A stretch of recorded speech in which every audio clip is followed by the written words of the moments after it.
as you think about, your service to scouting and moving into the chair position, tell me why you feel like bringing women and girls into scouting is so important for the future of our movement. Yeah. It's like I'll just give you a couple of facts first, and then we can talk about it. But so I mentioned the 4 boys in my family that were Eagle Scouts, but the 2 girls weren't, and I think they would have really liked it. And then Danielle and I, we just the way the cards went, we had 3 daughters.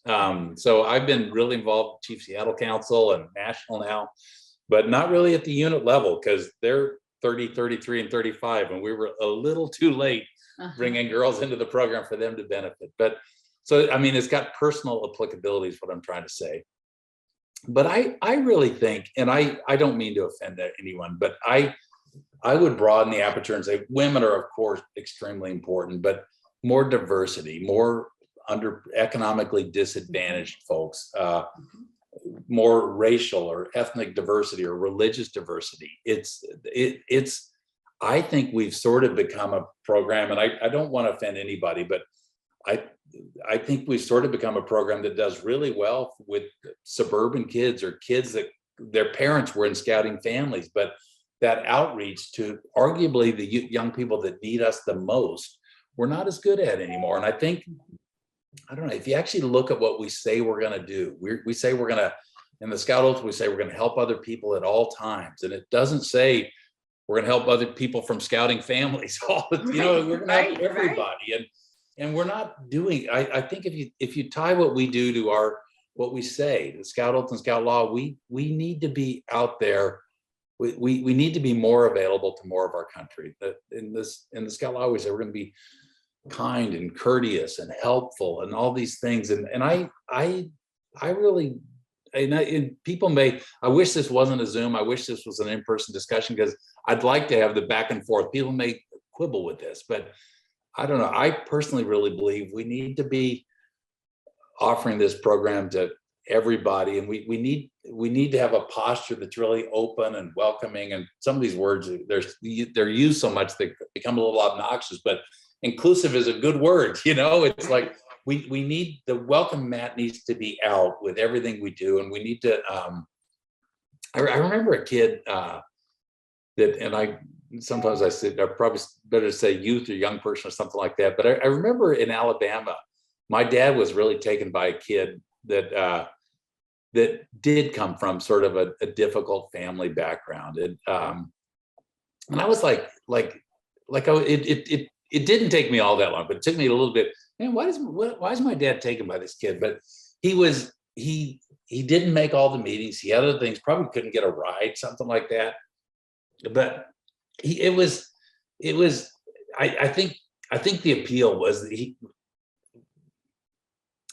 my dad knew what scouting was going to do for that guy, and we just need more of that. We need, I think a lot of us in scouting today, some of these parents they're gonna teach their kids ethics and morals and ways to make good decisions, but I think we need to help all of our country with that. And one of the things in the new sort of strategic plan, we say and I can't remember the exact wording, but it's the youth leadership program for all of America. That's what we need to be. That's what we need to be. I totally believe that. If you think about both scouting, and your professional career, what advice do you have for our girls that want to lead more, our women, our people that do come from communities that have been underrepresented in scouting, as they sort of help to bring in the next, the evolution of scouting? How do you want to encourage them, particularly if they run into some of that thinking that says that's not how we've always done it? Yeah. I might take the question of this. Like, one of the things we did at Alaska when we were talking about diversity, we actually had this program. We talked about white men as full diversity partners. And we sort of talked not about what the female should do or what the African-American or Black person should do, but what should the white guy do to make things better? Because so So I think on that front, we do have a responsibility, and because we might be the one organizing the meeting where we don't welcome the new female leader in, or the new girls unit, or whatever it might be. My point is that the white males do have a big responsibility in this conversation. And you asked about specifically about what a female or another minority or diverse person might do, and the only thing I think I could say there that has any value at all, and tell me if you disagree or add to it, Kayleen, but I do think, like a lot of things in life, you just gotta you gotta stay at it. It's sometimes it's easy to get discouraged and throw it in and go watch Netflix or whatever you're gonna do. But I just think a lot of things in life, this subject and any other subject, it just requires determination and grit and belief, and a belief in us as an organization being the best we can be, and just keep hammering, keep at it. And sometimes you back off for a little bit, pulse a little bit, then come back at it. But if it's worth it, keep at it and keep going. And I don't know, when I'm having trouble, this is a great example. I would say, well, are my motives pure? Am I pushing at this for something that's actually good for the organization? Am I actually operating in line with the Scout Oath and Scout Law right now? And if I am, keep hammering, keep pushing. And anyway, but that's a couple of things, Kayleen. I'm sure your group will have lots of other and better ideas, but there's a couple. When you think about even in your experience, as you have built boards or you've built leadership teams, can you talk a little bit about why diversity of perspective and background has been valuable on those teams?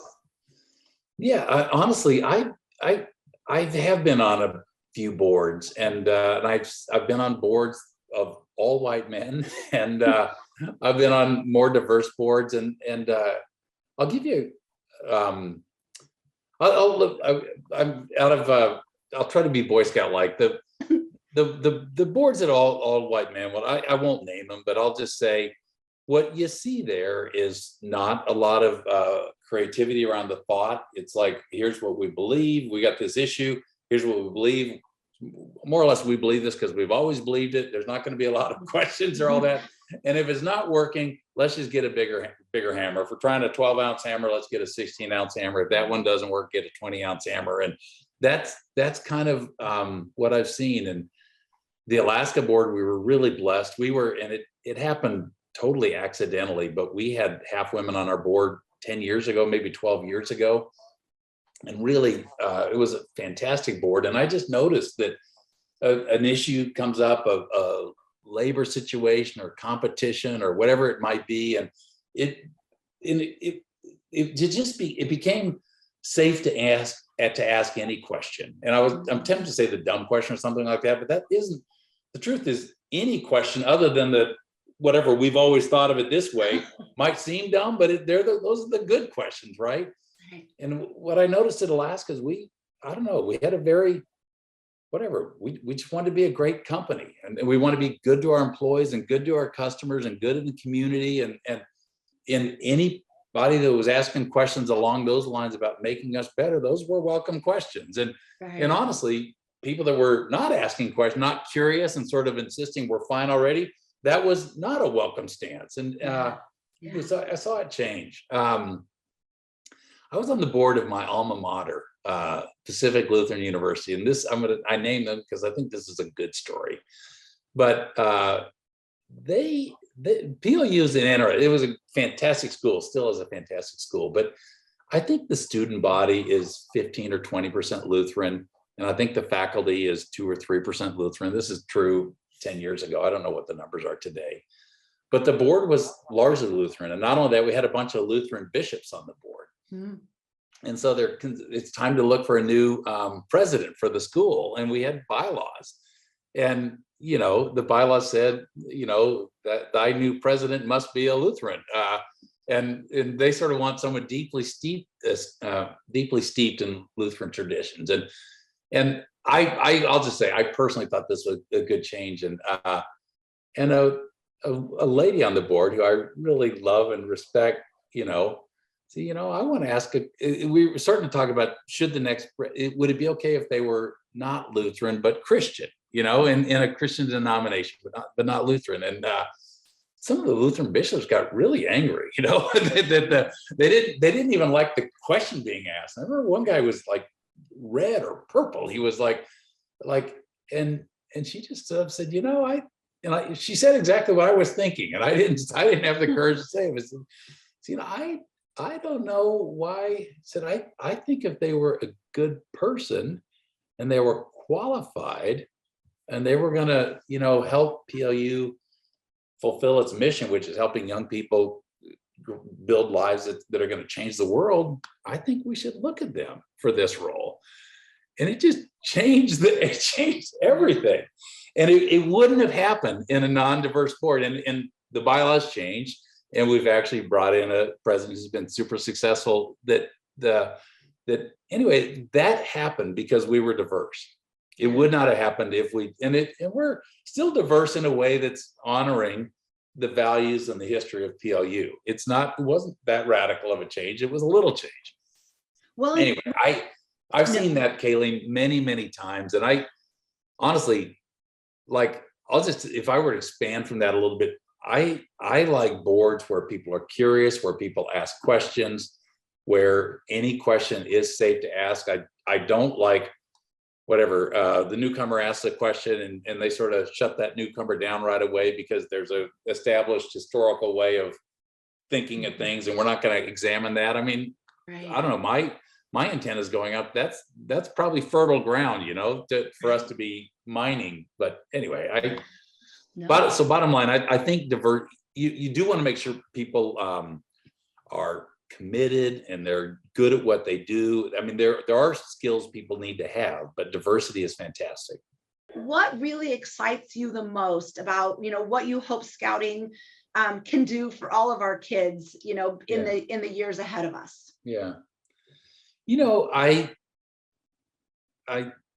It's a great question. I think my answer probably is going to be similar to a lot of people's. But I would like to see us, the first thing I want to say is Scouting is a movement, right? So I am slated to become the chair of the organization, but it's a movement. And so I think what we've got to do is build consensus, and the organization is going to go where the organization wants to go, not where one person wants it to go. Right. So I think a little bit of the challenge is going to be to host a conversation and ask questions and sort of help the movement decide where it wants to go. But I hope we do get back to growing. And I hope, as we were touching on earlier, I hope we find ways to serve kids that need what we offer the most. I look at sort of the toxic conversation that happens in our country today between the political parties or what have you, and even inside our own companies. That things are probably in our neighborhoods. Things are becoming more polarized, and I just think we can grow young people that listen and respect one another and look for productive solutions. They live virtuous lives. They try to make things better. And I think, I don't know, there's just nothing bad in what we do. There's nothing objectionable. It's like the Scout Oath and Scout Law are golden. They couldn't be better. If you said you raised a young man or a young woman with those values and said, okay, they're going to be the president of the United States, they're going to be the president of their company, they're going to be whatever, run their plumbing business, whatever they're going to do, that's just a great way to live your life. And our country would be, we know we're on the right track if we're raising young people with those values. And so I think the short answer to what I just said, Kayleen, is we need to do more of what we know we're really good at for more young people. We need to broaden the aperture, and we need to, and honestly, the other thing I think I'll say is I would like to see us really broadly recognized for that value that we bring. I think we have been in the news more than we would like to be for the wrong things for the last couple of decades. And it would be, my sense is when I was in Scouts, I might have got teased for wearing a uniform to school, but I wore it to school. You know what I mean? Right. And I don't think I got teased much, but I think we want to be broadly seen as the fantastic organization that we are. And I think that's more of I think we are good. We're fundamentally good. I think what we do is good, but I don't think it totally translates to the person that doesn't know us. And I'd like to see us work on that.